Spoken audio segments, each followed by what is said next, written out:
Pinangunahan ni Police Brigadier General Jean Fajardo, Regional Director ng Police Regional Office 3, ang mga hakbang upang mapabuti ang seguridad at disiplina sa buong rehiyon ng Central Luzon. Sa isang command conference na ginanap sa Camp Olivas, binigyang diin ni Police Brigadier General Fajardo ang kahalagahan ng police visibility upang mapanatili ang kaayusan at kaligtasan ng mga komunidad.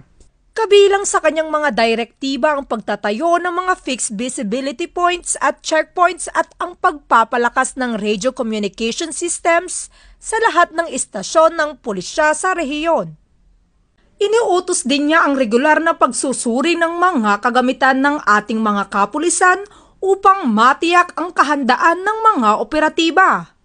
Bukod pa rito ay natasan nito ang mahigpit na pagpapatupad ng 8-hour duty policy ng Philippine National Police na kung saan hinahati sa 3 shift ang oras ng trabaho ng ating mga kapulisan.